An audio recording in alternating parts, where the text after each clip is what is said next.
రెండవ రాజులు 1వ అధ్యాయం. అహాబు మరణమైన తరువాత మోయాబీయులు ఇశ్రాయేలు వారి మీద తిరగబడిరి.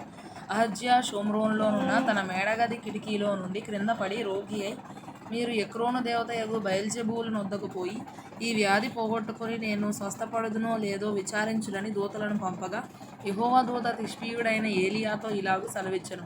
నీవు లేచి షోమ్రోను రాజు పంపిన దూతలను ఎదుర్కొనబోయి ఇట్లనము, ఇశ్రాయేలు వారిలో దేవుడన్నవాడు లేడనుకొని ఎక్రోను దేవత అయిన బయల్జెబూలు నొద్ద మీరు విచారించబోచున్నారా?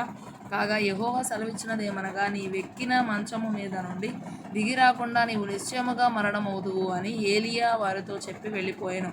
తరువాత ఆ దూతలు రాజునొద్దకు వచ్చిరి. మీరెందుకు తిరిగి వచ్చితిరని అతడు వారిని అడగగా, వారు, ఒక మనుష్యుడు మాకు ఎదురుపడి మిమ్మను పంపిన రాజునొద్దకు తిరిగిపోయి అతనికి ఈ సంగతి తెలియజేయుడి. యెహోవా సెలవిచ్చినదేమనగా, ఇశ్రాయేలులో దేవుడు లేడనుకొని ఎక్రోను దేవత యగు బయల్జెబూలు నొద్ద విచారణ చేయుటకు నీవు దూతలను పంపుచున్నావే. నీవెక్కిన మంచం మీద నుండి దిగిరాకుండా నిశ్చయముగా నీవు మరణమవుదువు అని అతడు పలికెనని వారు చెప్పగా, మిమ్మును ఎదుర్కొన వచ్చి ఈ మాట చెప్పినవాడు ఏలాటి వాడని రాజు అడిగెను.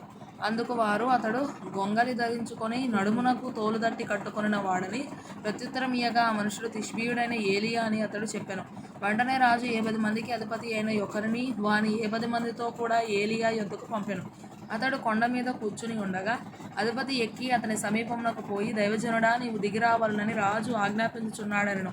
అందుకు ఏలీయా, నేను దైవజనుడనైతే అగ్ని ఆకాశము నుండి దిగివచ్చి నిన్ను నీ 70 మందిని దహించునుగాక అని 70 మందికి అధిపతి అయిన వాడితో చెప్పగా, అగ్ని ఆకాశము నుండి దిగి వాని 70 మందిని దహించును. మరలా రాజు 70 మంది మీద అధిపతి అయిన మరియొకరిని వాని 70 మందితో కూడా పంపగా, వీడు వచ్చి, దైవజనుడా, త్వరగా దిగిరమ్మని రాజు ఆజ్ఞాపించుచున్నాడనెను.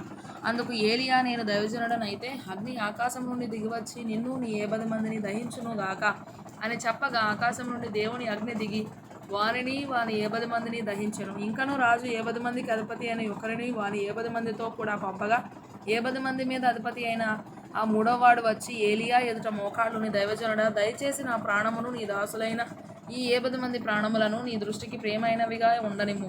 చిత్తగించుము. ఆకాశం నుండి అగ్ని దిగి వెనుకటి పంచదశాధిపతులను ఇద్దరిని వాని 70 మందితో కూడా దహించెను.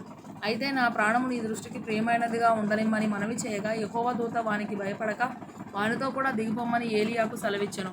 గనుక అతడు లేచి వానితో కూడా రాజునొద్దకు వచ్చెను. అతడు వచ్చి రాజును చూచి విచారణ చేయుటకు, ఇశ్రాయేలు వారి మధ్య దేవుడు అన్నవాడు ఏడనుకొని నీవు ఎక్రోను దేవతయగు బయల్జెబూలు నొద్ద విచారణ చేయుటకై దూతలను పంపితివే. నీవెక్కిన మంచం మీద నుండి దిగి రాకుండా నిశ్చయముగా నీవు మరణమవుదువు అని చెప్పెను.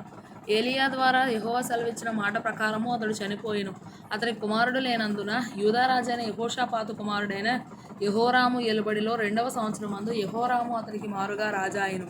అహజ్యా చేసిన ఇతర కార్యములను గూర్చి ఇశ్రాయేలు రాజుల వృత్తాంతముల గ్రంథమందు రాయబడి ఉన్నది.